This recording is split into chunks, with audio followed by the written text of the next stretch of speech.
Hello and welcome to TEW 9. We are going to be playing as WWE and we are going to do a little episode 0 so I can explain to you a little bit about what's going on in this save. Part of the reason for that is I had planned from SummerSlam, however due to a delay in the mods coming out, which is understandable, for the record we're playing on Real World Chronicles, which has been done by Questlove. It's a fantastic mod. I will leave a link to it down in the description. And the reason for the series coming out now is just due to the work that Questlove has been putting into it. And it's now been released. So we are a couple of months behind what I had planned. So part of what I'm doing today, I will run you through what would have happened in my world. And that will then catch us up to where we are in the Real World Chronicles. There's a couple of differences that I forgot to edit, but we're going to be fine with them. In game, we are 4 days away from Bad Blood, so our next episode will be the first SmackDown and then Bad Blood. First thing we'll jump into is having a look at creative. We've got our franchise players in The Rock, Roman Reigns, John Cena, Cody Rhodes and CM Punk. Next big things, we're expecting Rhea Ripley, Bron Breakker, Tyler Bate and Dominic Mysterio. Our hot prospects are Julius Creed, Bron Breakker, Dom, Tiffany Stratton and then Tyler Bate there as well. Talk the talk, The Rock, CM Punk, John Cena, Roman Reigns and Cody Rhodes. So literally our franchise players. Our showstoppers are Cody Rhodes, Sami Zayn, CM Punk, Rey Mysterio, which is quite surprising, and Seth Rollins. Ring generals are Gunther, AJ Styles, Roman Reigns, Sami Zayn and Cody Rhodes. Who's hot? Gunther, Cody, Roman, Drew and Jacob Fatu. Who's not? There's nobody on that list here. And hidden gems doesn't really matter to us at the moment, but Camille, Willow Nightingale, Mason Madden, Alex Hammerstone and Elijah, also known as Elias.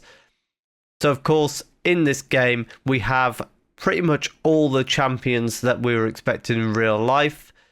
The only thing that I had planned different was I hadn't got Tonga and Tama becoming champions, but I actually like what they've done with that and it worked into what I was working on with my future plans, so we're just going to roll with it. The other thing that is big difference from what I'd planned is we've got no Bobby Lashley and the Hurt Business. Bobby Lashley was actually planned to face Cody Rhodes at Bad Blood, so I've got to rework that. Also, a lot of this was planned out so far back that we didn't have the Wyatt Six at the time, so I'm going to have to work them into my stories.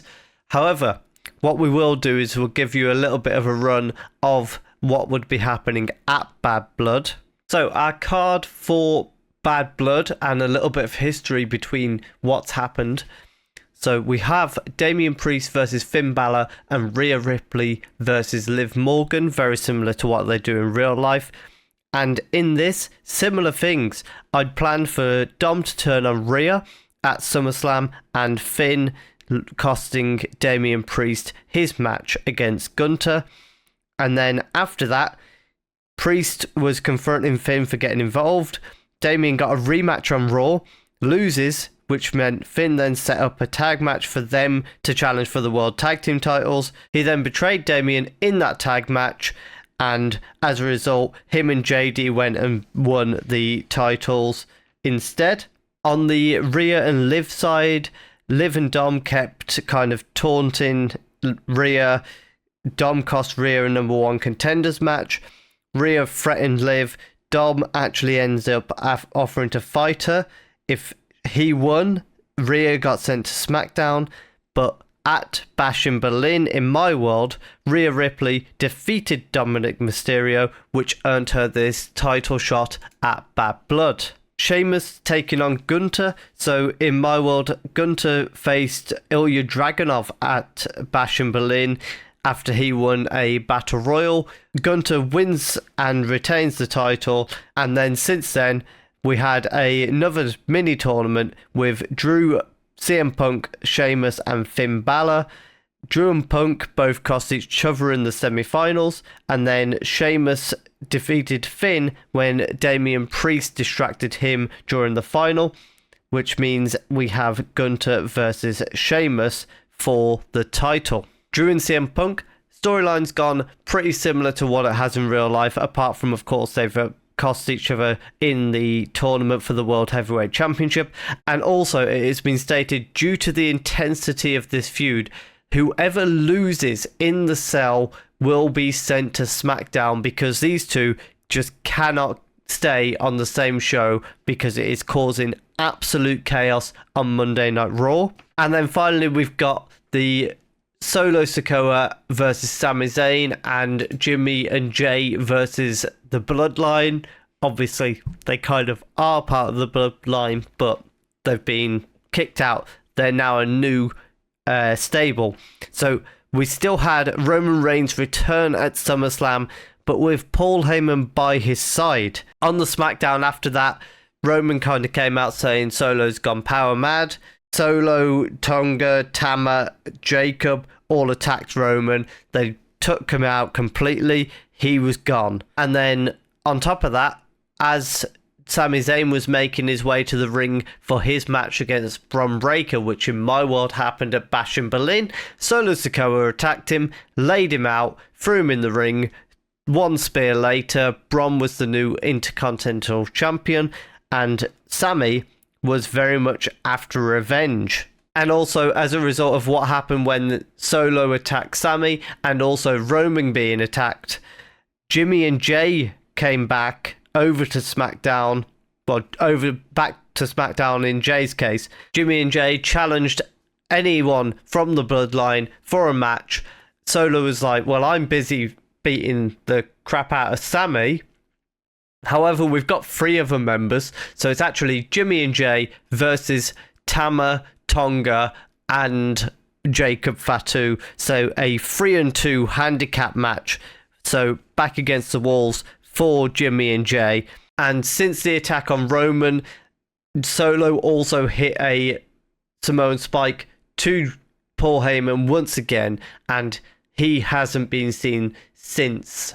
So as I say, that's a bit of a summary of where we are as we start this save. We're going to jump into the next episode with SmackDown. However, the other thing that we are going to do is we're going to make it a bit of a challenge run. So I'm going to flick through our roster here, and you can kind of have some control on what I can try and do.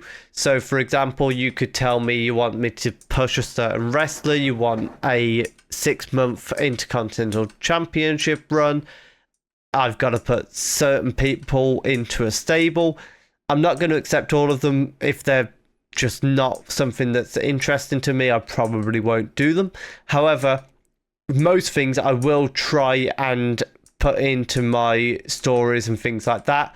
The only other things that I'm not really keen on is this person's got to win the world title. I don't mind goals of pushing someone to the mid-card title, to a tag title. However, world titles, I kind of want to keep my control over because they should be prestigious and I want to keep it that way. But other than that, yeah, hit me up with some challenges down in the comments, and as we go, I'll try and leave like a pin comment on videos where it's telling everybody what challenges I've currently got going on.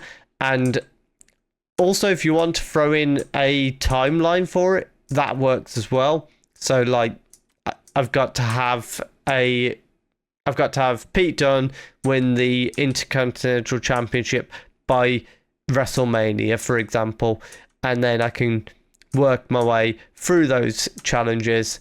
And as I've said, just kind of showing you what the roster is that we're working with, and we'll see what you guys come up with.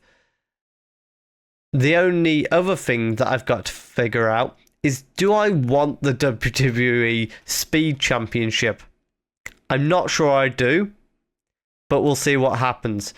If you have enjoyed this little introductory episode, please do leave a like down below. Leave some challenges down there if you would like to see me start to aim for some. and subscribe if you're enjoying the content. Hit the notification bell. I'm aiming to have episode 1 out tomorrow, which of course will be SmackDown, and then following that, Bad Blood coming in just a few days. If you have enjoyed that, as I say, hit subscribe, and thank you very much for watching.